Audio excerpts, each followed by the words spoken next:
প্রিয় শিক্ষার্থী বন্ধুরা, আসসালামু আলাইকুম। আশা করি তোমরা ভালো আছো। আলহামদুলিল্লাহ, আমিও ভালো আছি। আমি মোহাম্মদ নুরুল আলম, সহকারী শিক্ষক, Dakshin Banasree model high school and college. আমাদের আজকের আলোচ্য বিষয় ফিন্যান্স ও ব্যাংকিং, তৃতীয় অধ্যায় অর্থের সময় মূল্য। প্রথমে আছে অর্থের সময় মূল্যের ধারণা।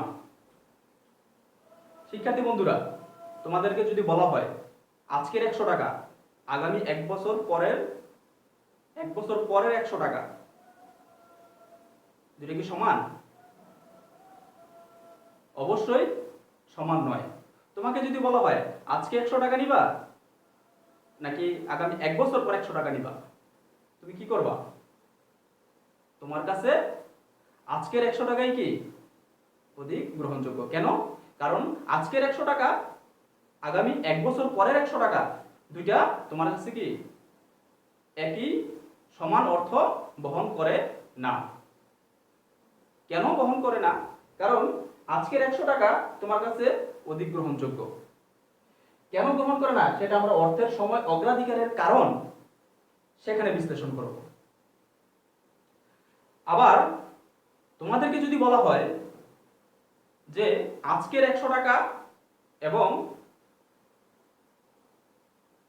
10% সুদ সহ, আজকের 100 টাকা 10% সুদ সহ 1 বছর পরে 110 টাকা দেওয়া হবে, তাহলে তোমার কাছে কি একই অর্থ বহন করে? দুইটা অ্যামাউন্ট 100 টাকা 1 বছরের পরে 10% সুদে কত হবে? 110 টাকা। তাহলে দুইটা কি সমান অর্থ বহন করে? অবশ্যই সমান অর্থ বহন করে। আজকের 100 টাকা যদি 10% সুদ সহ আগামী 1 বছর পরে 10% সুদ 10 টাকা, 100 আর 110 টাকা যোগ করে কত হয়? 110 টাকা হয়। 100 আর 10 টাকা যোগ করে 110 টাকা হয়। 110 টাকা দেওয়া হয়, তাহলে এই 100 টাকা আগামী 1 বছর পরে 110 টাকা, দুইটাই কি সমান। এটাই হলো কি অর্থের সময় মূল্যের ধারণা। তাহলে আমরা দেখতে পাচ্ছি যে ফিন্যান্সের দৃষ্টিকোণ থেকে সময়ের সাথে সাথে অর্থের মূল্যের কি হয়? পরিবর্তন হচ্ছে। কিভাবে পরিবর্তন হচ্ছে? কারণ 100 টাকা 10% সুদ সহ 1 বছর পরে 110 টাকা হয়ে যাচ্ছে। তাহলে আমরা বলতে পারি যে অর্থের সময় মূল্যের ধারণা থেকে আমরা বলতে পারি যে সময়ের সাথে সাথে অর্থের মূল্যের যে পরিবর্তন ঘটে, তাই কি বলে? অর্থের সময় মূল্য। মূল্যের পরিবর্তন হ্রাস বৃদ্ধি ঘটে, তাই কি বলা হবে? কি অর্থের সময় মূল্য। এবার আসি অর্থের সময় অগ্রাধিকারের কারণ। এই যে তোমাকে বলা হয়েছে তুমি আজকের 100 টাকা তুমি নিবে না, আজকের 100 টাকা আজকের 100 টাকা নিবা নাকি আগামী 1 বছর পরে তোমাকে 100 টাকাই দেওয়া হলো সেটা নিবা? তুমি বললা কি? তোমরা বললা যে আজকের 100 টাকাই কি আমার কাছে অধিক গ্রহণযোগ্য। কারণ হিসেবে কি? কেন অর্থের সময় অগ্রাধিকারের কেন তুমি আগামী 1 বছর পরেরটা নিচ্ছ না? আজকেরটাই তোমার কাছে অগ্রাধিকার কেন? এই অগ্রাধিকারের কারণ হলো কারণ তুমি যে ভবিষ্যতে 100 টাকা পাবা সেটা সর্বদাই অনিশ্চিত। তুমি তো বেঁচে নাও থাকতে পারো, তাই না শিক্ষার্থী বন্ধুরা? তোমরা বেঁচে নাও থাকতে পারো। তাই তোমার কাছে কি আজকের 100 টাকা তোমার কাছে গ্রহণযোগ্য, 1 বছরের পরে 100 টাকা চেয়ে।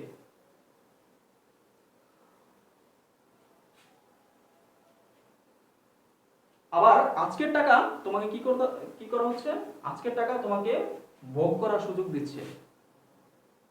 আজকে তোমার কাছে টাকা আছে, 100 টাকা আছে, এটা দিয়ে তুমি কোনো কিছু ক্রয় করে, পণ্যদ্রব্য ক্রয় করে ভোগ করার সুযোগ পাচ্ছ। তাই তোমার কাছে আজকের টাকাই কি গ্রহণযোগ্য। 3 নাম্বার হলো আজকের টাকা তোমাকে বিনিয়োগ করার সুযোগ দিচ্ছে। আজকে যদি আমি 100 টাকা ব্যাংকে জমা রাখি, 1 বছর পরে 100 টাকা কি হবে? 10% সুদ সহ 110 টাকা হয়ে যাবে। তাই আমার কাছে আজকের 100 টাকাই অগ্রাধিকার দিব আমি।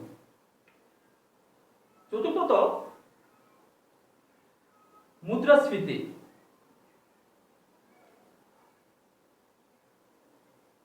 যেমন আজকে 100 টাকা দিয়ে তুমি যে জিনিসটা ক্রয় করতে পারবা, আগামী 1 বছর পরে ওই 100 টাকা দিয়ে সেই জিনিসটা নাও পেতে পারো, তাই না? তাহলে দেখা যাচ্ছে আজকের টাকা আমাকে ক্রয় করার সুযোগ দিচ্ছে। তাহলে 100 টাকা দিয়ে আগামী 1 বছর যেহেতু 1 বছর পর যেহেতু কি এটা বেড়ে যাবে, 100 টাকা দিয়ে এটা পাওয়া যাবে না, তাহলে সেই ক্ষতির সম্মুখীন হওয়া থেকে আমাকে রক্ষা করছে। তাহলে এই সকল কারণে আমি কি করব, অর্থের সময় আজকের মূল্য কি আমি অগ্রাধিকার দিব। এবার আসো অর্থের সময় মূল্যের গুরুত্ব। প্রিয় শিক্ষার্থী বন্ধুরা, তোমাদের অর্থের সময় মূল্যের গুরুত্ব 30 পৃষ্ঠা, তোমাদের পাঠ্য বইয়ের 30 পৃষ্ঠায় অর্থের সময় মূল্যের গুরুত্ব সম্পর্কে আলোচনা করা হয়েছে। প্রথমে আসো সুযোগ ব্যয়, অর্থের সময় মূল্যের গুরুত্ব। উপরে দুটো আমি মুছে দিচ্ছি।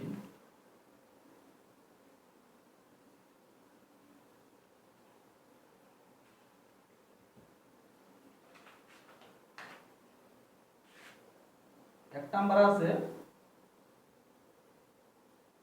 সুযোগ ব্যয়।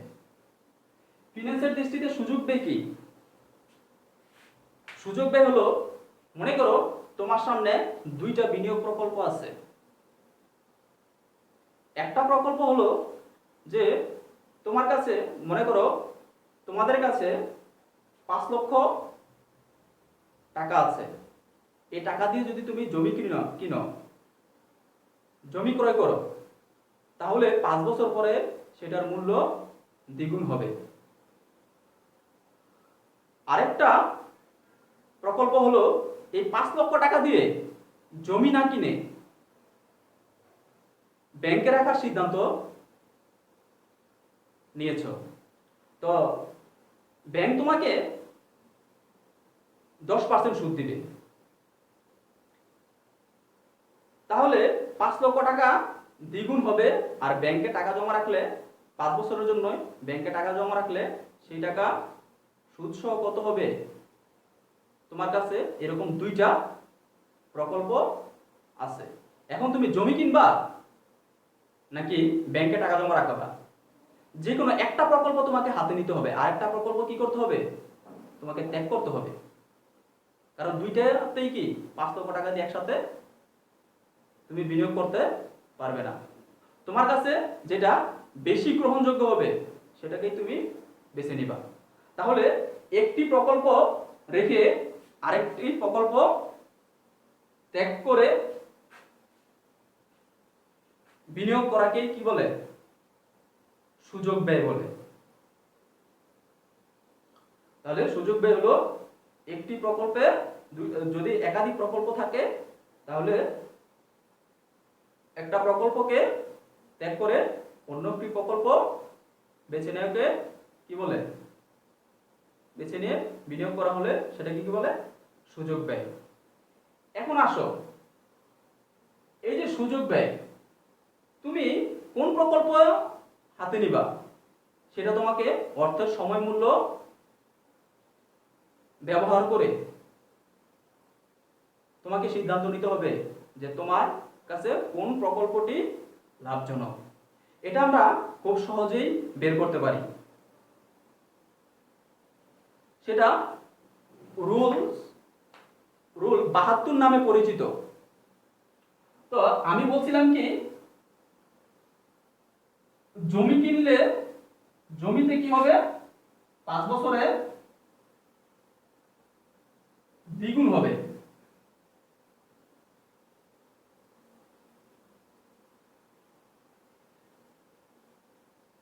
বিনিয়োগকৃত টাকা, জমিতে 5 বছরে বিনিয়োগকৃত টাকা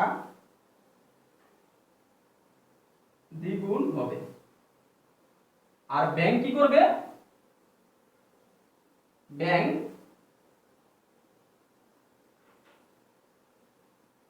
10% সুদ দিবে। ছিল কত? 5 লক্ষ টাকা।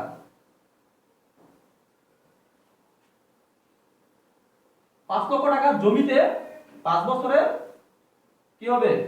বিনিয়োগকৃত টাকা দ্বিগুণ হবে। তোমার ছিল 5 লক্ষ টাকা, তাই না? আর ব্যাংকে যদি তুমি টাকা জমা রাখো তাহলে 10% সুদে 5 বছরে একই অর্থ একই সময়ে তোমার কত টাকা হবে সেটা তুমি অর্থের সময় মূল্য প্রয়োগ করে তুমি সহজেই যে প্রকল্পে তোমার টাকা বেশি হবে সেই প্রকল্পটাই কি তুমি গ্রহণ করবা। আর একটি প্রকল্প তোমাকে কি করতে হবে? বাদ দিতে হবে। সেটা ছিল কি? সুযোগ ব্যয়, তাই না? তাহলে আমরা দেখতে পাচ্ছি এখানে যদি রুল 72 ব্যবহার করি, 72 ব্যবহার করে যে যে প্রকল্পে সুদের হার বেশি হবে সেই প্রকল্পটাই কি আমরা নিব। অথবা এখানে আমরা কি করতে পারতাম?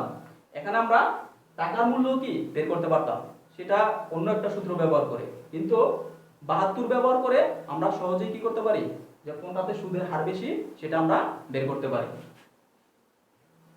তাহলে দেখো প্রকল্পের মেয়াদ ছিল কত? প্রকল্পের মেয়াদ ছিল 5 বছর। প্রকল্পের মেয়াদ কত ছিল? প্রকল্পের মেয়াদ ছিল 5 বছর। এই 72কে যেহেতু রুল 72 নামে পরিচিত, 72কে প্রকল্পের মেয়াদ দিয়ে যদি আমি ভাগ করি তাহলে আমি সুদের হার পেয়ে যাব। তাহলে দেখা যাচ্ছে জমিতে তো কোনো সুদের হার ছিল না, সেই সুদের হারটাই কি আমি বের করব। ঠিক আছে? তাহলে ব্যাংক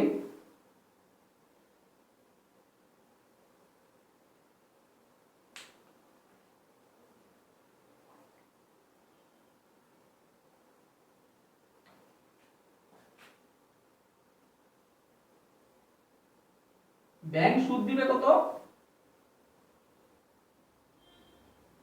10%।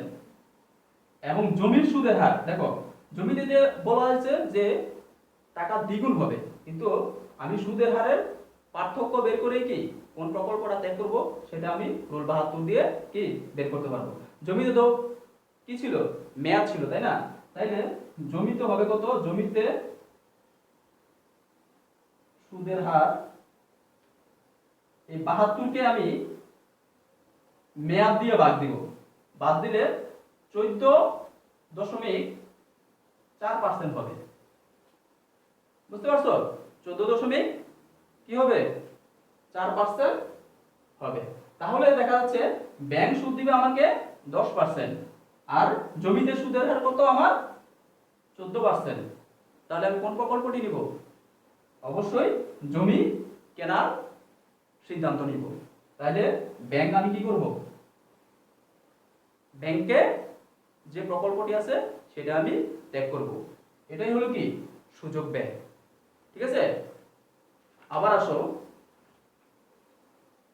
খ নম্বরে বলা আছে প্রকল্প মূল্যায়ন। কি বলা আছে? 2 নম্বর হলো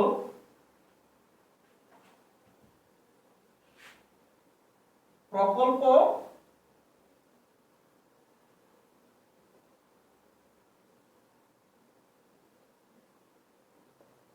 মূল্যায়ন। প্রকল্প মূল্যায়ন হলো, যেমন প্রকল্প মানে হলো বিনিয়োগ ক্ষেত্র আর কি। মনে করো আমার একটা জুতার ফ্যাক্টরি আছে, আমার একটা কি জুতার ফ্যাক্টরি আছে। এখন আমি সিদ্ধান্ত নিলাম জুতা উৎপাদন করব, তাই না? তো জুতা উৎপাদন করার জন্য আমার কি লাগবে? মনে করো যন্ত্রপাতি লাগবে, তাই না? তো এখন আরো অনেক কিছু লাগবে, তাই না? তাহলে এই প্রকল্পে আমার ব্যয় হবে প্রায় 10 লক্ষ টাকা। কত টাকা? 10 লক্ষ টাকা লাগবে। জুতার একটা ফ্যাক্টরি আমি দেব, তাহলে 10 লক্ষ টাকা আমার কি লাগবে। তাহলে এই 10 লক্ষ টাকা দিয়ে যেহেতু আমি ফ্যাক্টরি দিব এবং 10 লক্ষ টাকা আমি বিনিয়োগ করব এই ফ্যাক্টরিতে, তাহলে আমি এই বিনিয়োগের মেয়াদ ধরে নিলাম কত? 5 বছর। কত? 5 বছর, তাই না?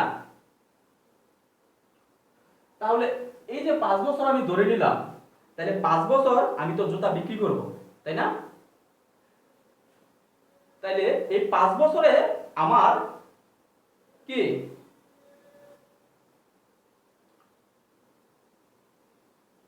10,000 টাকা, 10 লক্ষ টাকা যে আমি বিনিয়োগ করলাম, হ্যাঁ, আমি প্রতি বছর আমি জুতা আমি বিক্রি করার সিদ্ধান্ত নিলাম। তো সেই ক্ষেত্রে দেখা যাচ্ছে আমি প্রাথমিক আমার বিনিয়োগ ছিল কত? 10 লক্ষ টাকা, তাই না? কত টাকা ছিল?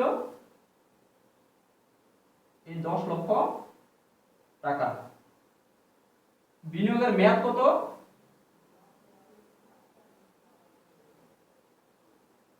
5 বছর। কত? 5 বছর। তাহলে এই 5 বছর আমার কি আন্তঃপ্রবাহ হবে, নগদ কি প্রবাহ হবে জুতা বিক্রি করে। তো এখন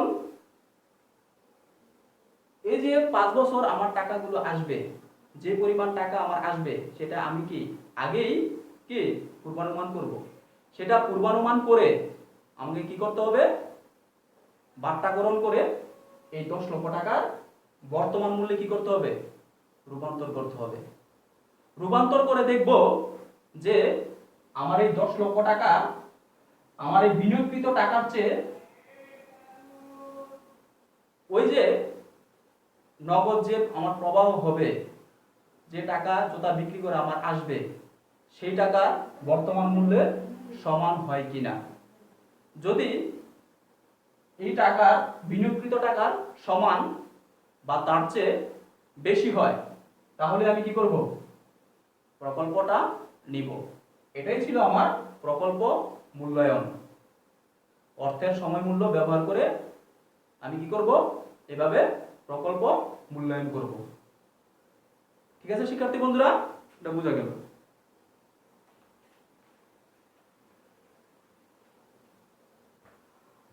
আরেকটা হলো ঋণ গ্রহণ সিদ্ধান্ত। ঋণ গ্রহণ সিদ্ধান্ত। ব্যবসা প্রতিষ্ঠানে আমাদেরকে কি করতে হয়? অর্থায়ন করতে হয়। সেটা মালিক নিজেও নিজের টাকা ইনভেস্ট করে, আবার আমাদেরকে কি করতে হয়? বিভিন্ন প্রতিষ্ঠান, ঋণদানকারী প্রতিষ্ঠান থেকে ঋণ গ্রহণ করতে হয় এবং এই ঋণকৃত টাকা কি করতে হয়? পরিশোধ করতে হয়, তাই না? এই ঋণ আমরা 5 বছর, 10 বছর মেয়াদি হতে পারে, ভিন্ন ভিন্ন মেয়াদি হতে পারে। তো এই ঋণকৃত টাকা কিন্তু আমরা কিস্তিতে পরিশোধ করি, তাই না?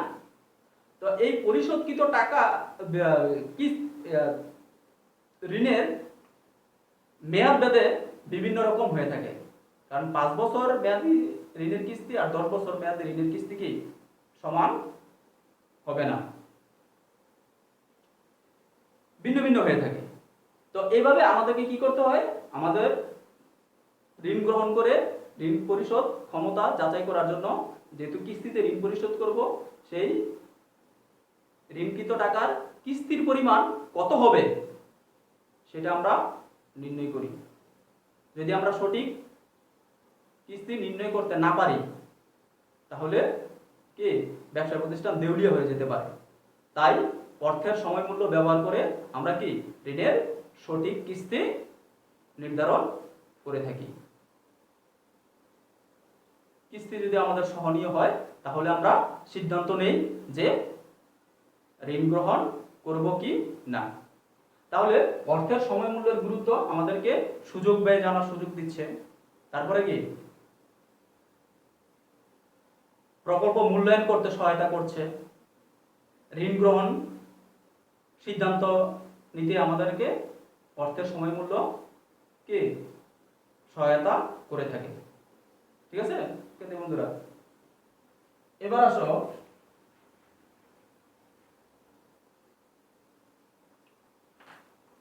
অর্থের সময় মূল্যের দুটি দিক। অর্থের সময় মূল্য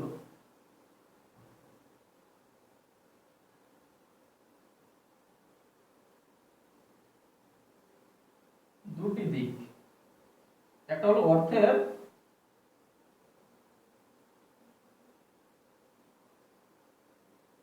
বর্তমান মূল্য, একটা হলো অর্থের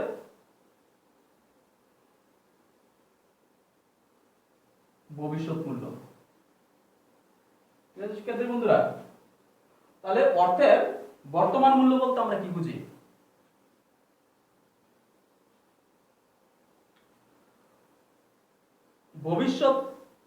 ভবিষ্যতে একটি নির্দিষ্ট সময় পর প্রাপ্ত অর্থের আজকের মূল্যকেই অর্থের বর্তমান মূল্য বলে।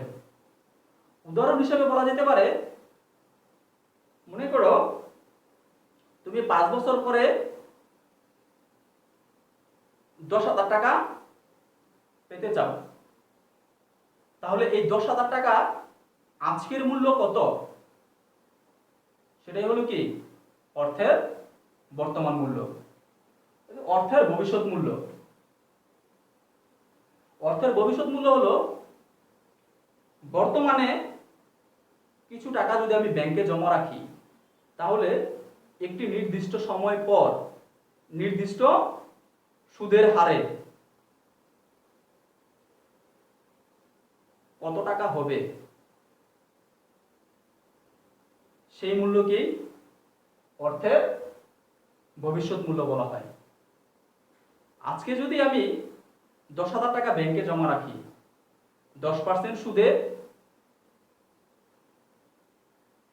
5 বছর পরে আমার কত টাকা হবে সেই মূল্যটি হলো কি অর্থের ভবিষ্যৎ মূল্য।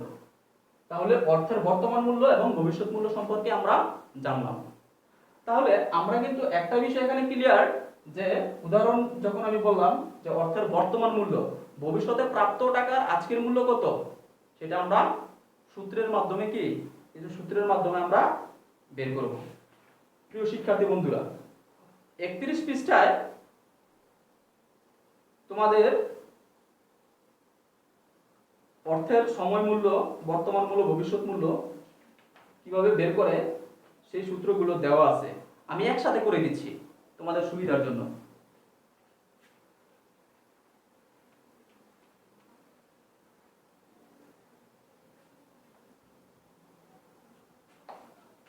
দেখো, প্রয়োজনীয়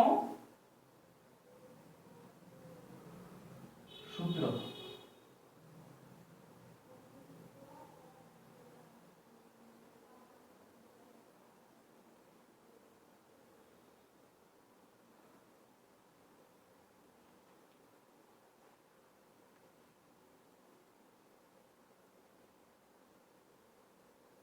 এককালীন অর্থের বর্তমান মূল্য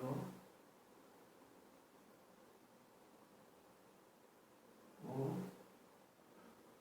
ভবিষ্যৎ মূল্য নির্ণয়ের সূত্র। এককালীন অর্থের বর্তমান মূল্য ও ভবিষ্যৎ মূল্য নির্ণয়ের সূত্র।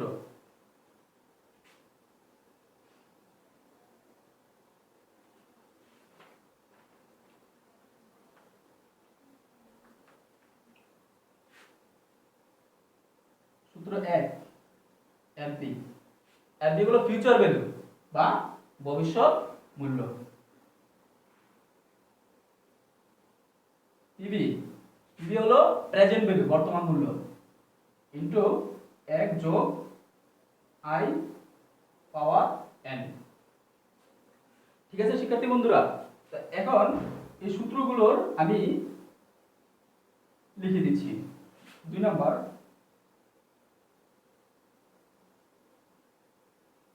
প্রেজেন্ট ভ্যালু, কিভাবে বর্তমান মূল্য নির্ণয় করতে হয়। উপরে এফবি ফিউচার ভ্যালু, নিচে হলো 1 যোগ আই ডিভাইডেড বাই 1 যোগ আই পাওয়ার এন। তাহলে এই যে বর্তমান মূল্য এবং ভবিষ্যৎ মূল্যের এই যে এখানে সূত্রের উপাদানগুলো দেওয়া আছে, এই উপাদানগুলো কি মিনিং করে এখানে আমি সেটা লিখে দিচ্ছি। এফবি হলো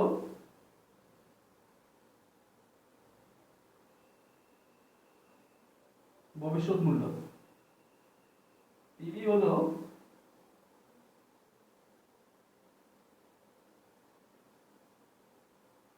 বর্তমান মূল্য, অর্থের ভবিষ্যৎ মূল্য অর্থের বর্তমান মূল্য, আই হলো সুদের হার, রেট অফ ইন্টারেস্ট, এন হলো নাম্বার অফ ইয়ার্স, মেয়াদকাল বা বছর, মেয়াদকাল। তাহলে দেখা যাচ্ছে এই যে 4টা উপাদান, ঠিক আছে শিক্ষার্থী বন্ধুরা, এটা হলো এককালীন অর্থের বর্তমান মূল্য ও ভবিষ্যৎ মূল্য নির্ণয়ের সূত্র। এটা হলো ফিউচার ভ্যালু বা ভবিষ্যৎ মূল্য নির্ণয়ের সূত্র। পিভি হলো কে বর্তমান মূল্য নির্ণয়ের সূত্র। এখন আসো, যদি বছরে একাধিকবার চক্রবৃদ্ধিকরণ করা হয়, কি যদি বছরে একাধিকবার চক্রবৃদ্ধিকরণ করা হয় তাহলে কি হবে।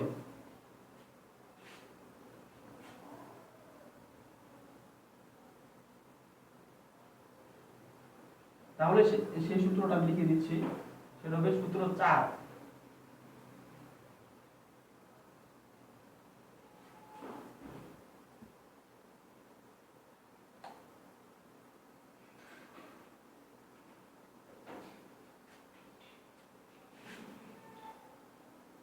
বছরে একাধিক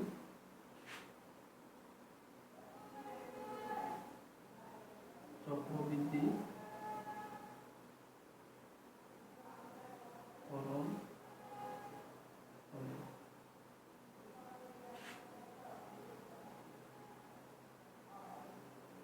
সূত্র 4 হবে, 3 সরি। তাহলে ভবিষ্যৎ মূল্য কিভাবে বের হয়, বছরে একাধিকবার চক্রবৃদ্ধি করণ হলে তাহলে সূত্র 2 হবে, একটু পরিবর্তন হবে, পিবি 1 ইনটু 1 যোগ আই পাওয়ার এন। এখানে চক্রবৃদ্ধি করণ সংখ্যা দিয়ে কি করতে হবে, মেয়াদকালকে গুণ করতে হবে এবং সুদের হারকে ভাগ করতে হবে। ঠিক আছে, এই যে মিনিং গুলো আমি ওখানে লিখে দিচ্ছিলাম, এখানে শুধু একটা বিষয় অতিরিক্ত এসেছে, এটা হলো এম। বছরে যদি বছরে একাধিকবার চক্রবৃদ্ধিকরণ হলে তাহলে এফবি ইকুয়াল পিবি ইনটু কে 1 যোগ আই পাওয়ার কি এন। এন কে চক্রবৃদ্ধিকরণ দ্বারা ভাগ করতে হবে, গুণ করতে হবে সরি, আর আই কে কি করতে হবে, সুদের হারকে ভাগ করতে হবে। এখানে এম দ্বারা বোঝায় হলো চক্রবৃদ্ধির সংখ্যা,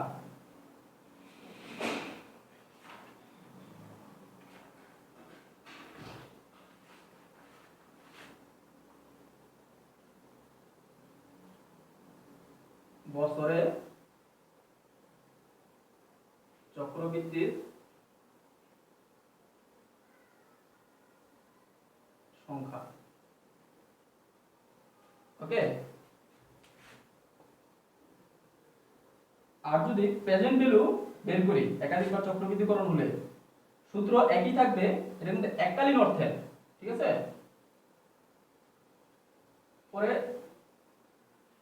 এলবি ফিউচার ভ্যালু যে 1 যোগ i পাওয়ার n, এখানেও সেম চক্রবৃদ্ধিকরণ, বছরের যে চক্রবৃদ্ধিকরণ সংখ্যা সেটা দিয়ে কি করতে হবে, গুণ করতে হবে, আর এখানে কি করতে হবে,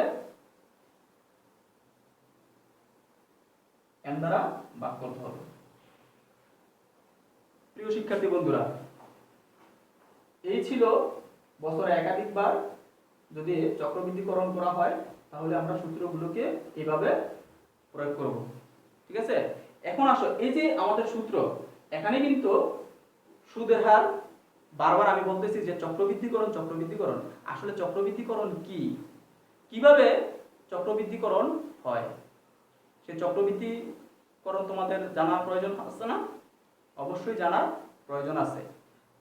এর আগে আমি যে এই যে বছরে যে একাধিকবার চক্রবৃদ্ধিকরণ হয়, m এর মান কত হবে সেটাও কি লিখে দেওয়া প্রয়োজন আছে। এখন দেখো, চক্রবৃদ্ধির ধরন এবং কি m এর মান, চক্রবৃদ্ধিকরণ একাধিকবার হয়, একবার হয়, দুইবার হয়, পাঁচবার হয়, 10বার হয়, কতবার হয়, কিভাবে বলা থাকতে পারে, কিভাবে চক্রবৃদ্ধিকরণ হয়, কতবার, কি বললে তুমি m এর মান কত ধরবা, সেটা জানার প্রয়োজন আছে। তাই আমি সেটা এখন লিখে দিচ্ছি, চক্রবৃদ্ধির ধরন এবং আগে চক্রবৃদ্ধি যে সুদের হার, এই যে সূত্রগুলো লিখে দিলাম, এগুলো কিন্তু চক্রবৃদ্ধি সুদের হার অনুযায়ী কি সূত্রগুলো লেখা হয়েছে। সুদ কি চক্রবৃদ্ধি হারে কি হয়, যোগ হয়। দেখো চক্রবৃদ্ধিকরণ, আমি এই যে প্রথম বছর চক্রবৃদ্ধিকরণ, প্রথম বছর যদি আমি ব্যাংকে 100 টাকা কি জমা রাখি, প্রথম বছর যদি ব্যাংকে 100 টাকা জমা রাখি, তাহলে 1 বছর পরে আমার কি হবে, এই 100 টাকার উপরে 10% যদি আমাকে সুদ দেওয়া হয়, 1 বছর পরে কত হবে, 110 টাকা, তাই না? আবার দ্বিতীয় বছর ওই প্রথম বছর সুদ আসল সহ, সুদ এবং আসল সহ যত টাকা জমা হয়েছে সেই টাকার উপরে আবার কি দ্বিতীয় বছর সুদ গণনা করা হবে। তাহলে এখানে হয়ে যাবে কত, 110 টাকা যোগ কত, 110 টাকা, 110 গুণ 10%, তাহলে এখানে কত হয়ে যাবে, 121 টাকা। এইভাবে তৃতীয় বছরও কি হবে, এই 121 টাকার উপরে কি হবে, সুদ গণনা করা হবে। তারপর চতুর্থ বছর এভাবে কি হবে, সুদ আসল যোগ হয়ে পরবর্তী বছর কি হয়, সুদ গণনা করা হয়। এটাই হলো সুদ আসলের উপরে মিলিয়ে তার পরবর্তী বছর যে সুদ গণনা করা হয় সেটা হলো কি চক্রবৃদ্ধি সুদের হার, ঠিক আছে। এটা গেল।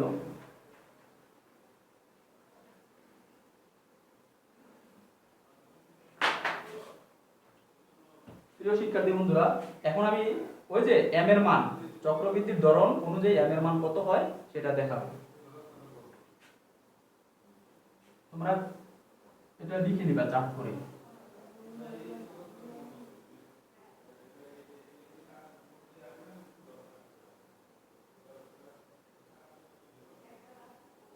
চক্রবৃদ্ধির ধরন, m এর মান, চক্রবৃদ্ধি যদি বার্ষিক হয় তাহলে m এর মান হবে 1, যদি অর্ধবার্ষিক হয় তাহলে m এর মান হবে 2। অর্ধবার্ষিক মানে কি, যে বছরে 2 বার সুদ গণনা করা হবে। যদি ত্রৈমাসিক হয়, ত্রৈমাসিক মানে 3 মাস অন্তর অন্তর, তাহলে বছরে চক্রবৃদ্ধি হবে 4 বার। যদি দ্বিমাসিক হয় তাহলে m এর মান হবে 6 বার। এখানে হলো 2 মাস পর পর, তাহলে 2 মাস পর পর হলে বছরে 6 বার। যদি চক্রবৃদ্ধি যদি মাসিক হয় তাহলে m এর মান হবে 12 বার, বছরে 12 মাসে 12 বার। যদি সাপ্তাহিক হয় তাহলে m এর মান হবে 52 বার। যদি দৈনিক হয় তাহলে হবে কি m এর মান 365 বার। ওকে, এইভাবে এককালীন অর্থের উপরে যদি একাধিকবার চক্রবৃদ্ধিকরণ করা হয় তাহলে আমরা m এর মান অনুসারে আমরা এই মানগুলো বসিয়ে আমরা হিসাব করব। প্রিয় শিক্ষার্থী বন্ধুরা, আজ এ পর্যন্তই। তোমাদেরকে যা যা পড়ানো হলো সেটাই তোমাদের হোমওয়ার্ক। তোমরা সূত্রগুলো ভালোভাবে আয়ত্ত করবে। নেক্সট ক্লাসে আমরা অর্থের সময় মূল্য ব্যবহার করে কিভাবে অর্থের ভবিষ্যৎ মূল্য বর্তমান মূল্য নির্ণয় করা হয় সেটা আমরা দেখব। ঠিক আছে শিক্ষার্থী বন্ধুরা, আজ এই পর্যন্তই।